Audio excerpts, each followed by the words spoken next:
বাংলাদেশ ক্রিকেটকে নিয়ে আশা ভরসার জায়গা আমি শেষটা দেখে ফেলতেছি। আমার মনে হয় আগামী 10 বছর বাংলাদেশ ক্রিকেট এমন একটা অবস্থায় থাকবে যে অবস্থায় ছিল এখন আছে জিম্বাবুয়ে ক্রিকেট দল, ওয়েস্ট ইন্ডিজ ক্রিকেট দল। কারণ বাংলাদেশে তো ভাই ভরসা করার মতো কাউকে আমি পাচ্ছি না। বাংলাদেশ ক্রিকেট যেমন 2015 আগে যেমন ছিল, 2002 সাল 2003 সালে, হ্যাঁ বাংলাদেশ ক্রিকেট এই আধুনিক ক্রিকেটে এসেও আমার তেমনই মনে হয়েছে। আচ্ছা, কালকে ভারত এবং সাউথ আফ্রিকার ম্যাচ কে দেখছেন? হ্যাঁ 219 রানের টার্গেট দিয়েছিল ভারত, 207 রান পর্যন্ত করছে সাউথ আফ্রিকা। সেখানে 427 রানে একটা ম্যাচ হয়েছে, যেটা নাকি টি-20, ওডিআই না। আমি ওডিআইয়ের কথা বলতেছি না, টি-20-র কথা বলতেছি। কিন্তু বাংলাদেশ দলের টি-20তে তো কোনো প্লেয়ারে আমি দেখি না। ভারতের কালকে অভিষেক শর্মার স্ট্রাইক রেট 208, তারপর তিলক বর্মা যে ছেলেটা নতুন একটা ছেলে, কয়টা মাত্র টি-20 খেলছে, সাউথ আফ্রিকার মতো টিমের সাথে সাউথ আফ্রিকার মাটিতে সেঞ্চুরি করছে, যার স্ট্রাইক রেট হচ্ছে 219 না 20। বাংলাদেশ তো পুরো টিমটারই স্ট্রাইক রেট হচ্ছে 220-30। তো বাংলাদেশ দলের উন্নতির জায়গাটা কোথায় এবং কিভাবে হবে ভাইরি? আমার তো চিন্তায় মাথা আসতেছে না। আমার তো মনে হয় বাংলাদেশের যতগুলো বিশেষজ্ঞ আছে সবাইকে নিয়ে বসলেও বাংলাদেশ দলের কোনো সমাধান নাই। কেন জানেন? বাংলাদেশ দলের খেলোয়াড়দের মেন্টালিটিতে সমস্যা। বাংলাদেশের খেলোয়াড়রা এমন কিছু পিচে খেলতে অভ্যস্ত যেখানে টি-20তে রান হয় 140-150, যেটা আমাদের পার্শ্ববর্তী দেশ, হ্যাঁ ইন্ডিয়ার প্লেয়ারদের একজনের একটা রান, একজন ব্যাটারি সেঞ্চুরি করে টি-20তে। আর বাংলাদেশ দলে পুরা দল নিয়েই সেঞ্চুরি হয় না, এমন একটা অবস্থায় টানাপোড়েনে পড়তে হয় আমাদের। কেন, কি কারণে আমরা কেন পারতেছি না, কোথায় ঘাটতি আমাদের? সে জিনিসটা কি বিসিবি খুঁজে বার করবে না? নতুন পরিচালক, নতুন কমিটি, নতুন কোচ, নতুন সব কিছু, সালাউদ্দিন স্যারও অ্যাড হয়ে গেল। তাহলে বাংলাদেশ ক্রিকেট যদি এভাবেই চলতে থাকে তাহলে বাংলাদেশ ক্রিকেট তো ফুটবলের মতো বিলীন হয়ে যাবে একটা সময়। বাংলাদেশের দলে বাংলাদেশের সাবেকদেরকে যুক্ত করা আমার মনে হয় খুব জরুরি। আর কোন সাবেককেই বা যুক্ত করবেন? হ্যাঁ সাকিব, তামিম, মুশফিক, রিয়াদ এরা তো আর যুক্ত হবে না বাংলাদেশ ক্রিকেটে।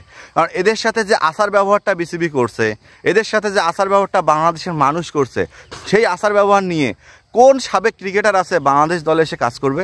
সাকিব আল হাসান জীবনও তো আসে কাজ করবে না। তার সাথে যে ব্যবহারটা বাংলাদেশের ক্রিকেটপ্রেমী বাঙালিরা করছে, হ্যাঁ এটা তো মানার মতো না। তামিম ইকবাল তিনি এখনও খেলার মধ্যে আছে, তিনি খেলা শেষ করে বাংলাদেশ ক্রিকেটে অ্যাড হবে কি না সেটাও নিশ্চয়তা নেই, কারণ তিনি কমেন্ট্রির উপরেই আগ্রহ বেশি। মুশফিকুর রহিম তিনিও একই অবস্থা। মাহমুদুল্লাহ রিয়াদ তিনিও আসবে কিনা আমার জানা নেই। মোহাম্মদ আশরাফুল তারপর একটু কোচ হয়ে আসছে, তিনিও নতুন কোচিং প্যানেলে, তারও দুই একটা সফলতা না দেখলে তো কিছু বোঝা যাচ্ছে না। যাই হোক, অবশেষে বাংলাদেশে সালাউদ্দিন স্যারকে ইনক্লুড করা হয়েছে, হ্যাঁ বাংলাদেশের দেখা যাচ্ছে ওয়েস্ট ইন্ডিজ সফরে। সেই সফরটা নিয়েই মূলত কথা বলবো আপনাদের সাথে। আপনাদের কি মনে হয় ওয়েস্ট ইন্ডিজে গিয়ে আমরা গত দুইবার টেস্টে যেমন হোয়াইট ওয়াশ মারছিলাম তাদেরকে এইবারও করতে পারবো? আমার মনে হয় এবার কোনোভাবেই সম্ভব না। কারণ ওয়েস্ট ইন্ডিজের ডিফিকাল্ট পেস উইকেট রে ভাই, এখানে ব্যাটসম্যানরা দাঁড়াইতে পারবে না। হ্যাঁ ওয়েস্ট ইন্ডিজের যে বোলাররা আছে, কিমা রোজ থেকে শুরু করে হাবিজ যেগুলা বলতো, জোসেফ টোসেফ যারা আছে, এদের বল আমাদের ব্যাটসম্যানরা চোখ দিয়ে দেখতে পাবে না। জয়, সাদমান, জাকির হাসান, হ্যাঁ শান্ত তো নাই, শান্ত বাঁচি গেছে, বড় বাসা বাঁচি গেছে। শান্ত ভাইয়া তুমি তো বড় বাসা বাঁচি গেছো টেস্টে। হ্যাঁ এরা যে আছে এরা কি আসলেই চোখ দিয়ে বল দেখবে? মমিনুল হক, হ্যাঁ সিনিয়র প্লেয়ার, দেখতে পাবে না। বাংলাদেশের পুরো টিমটাই নতুন, জাকির আলী অনিক পুরা নতুন, দীপু নতুন, অঙ্কন নতুন। এই যে লম্বা ব্যাটিং লাইন আপের কথা বললাম, এটার নামে লম্বা, কামে নাই রে ভাইয়া, কামে এরা খাটো ব্যাটিং লাইন আপ। কারণটা হচ্ছে বাংলাদেশের অনভিজ্ঞ ক্রিকেটাররা ওয়েস্ট ইন্ডিজে গিয়ে কিছুই করতে পারবে না আমার মনে হয়। আপনাদেরও মনে হয় তাই মনে হচ্ছে? কারণ এই যে ক্রিকেট টিমটা খেলবে, যেখানে সাকিব, তামিম, মুশফিক, রিয়াদ, কোনো সিনিয়র ক্রিকেটার নাই। সিনিয়র ক্রিকেটার ছাড়া বাংলাদেশ টিমের হ্যাঁ একটা হজভঙ্গ হতাশ পারফরমেন্স মনে হয় আমরা দেখতে পাবো ওয়েস্ট ইন্ডিজ সফরে। হ্যাঁ সেখানে যতই বাংলাদেশে বড় বড় কোচ থাক, যতই বাংলাদেশের কোচিং প্যানেল সমৃদ্ধ থাক, দিন শেষে মাঠে কিন্তু কোচিং প্যানেলের কেউই যাবে না। দিন শেষে মাঠে কিন্তু কোচিং প্যানেলের কেউই খেলবে না, খেলবে ওই ক্রিকেটাররা, খেলবে ওই যে যাদেরকে নিছেন তারাই। সো তাদের যে হজভঙ্গ ক্রিকেট টিমের আমাদের যে প্লেয়াররা, এরা হজভঙ্গ হয়েই থাকবে। এদেরকে কলিকাতা হারবাল থেকে শুরু করে যত প্রকার হারবাল ওষুধ আছে সব কিছুই যদি খাওয়ান কোনো লাভ নাই। বোলাররা ঠিকই পারফরমেন্স করবে, তাসকিনের কাছে ভালো পারফরমেন্স পাবেন, হাসান মাহমুদের কাছে ভালো পারফরমেন্স পাবেন, তাইজুল উইকেট নেবে, মিরাজ উইকেট নেবে, কিন্তু ব্যাটিং যখন করতে আসবে তখন আপনার ফলোয়ার এড়াইতে বড় হিমশিম খাবেন। সো ওয়েস্ট ইন্ডিজের সাথে যে হোয়াইট ওয়াশ হবে এটা বলার অপেক্ষা হ্যাঁ রাখে না, বুঝছেন?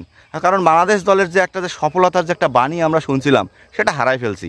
সেটা হোক বোর্ড থেকে, সেটা হোক দলের প্লেয়ারদের থেকে, সেটা হোক মানে পুরা বাংলাদেশ দলের একটা প্রতিশ্রুতিবদ্ধ থেকে আমরা আমাদের যে উন্নয়নের ব্যাপারটা আছে এটা হারাই ফেলছি। এটা আপনারা স্বীকার করেন আর না করেন, আমি এটা হ্যাঁ বুক ফুলিয়ে স্বীকার করব যে বাংলাদেশ দলের আগামী 10 বছর করুণ দশা আছে ক্রিকেটে। আর বাংলাদেশ দলে ক্রিকেটে ক্রান্তিকাল মনে হয় আমাদের আবারও দেখতে হইতেছে।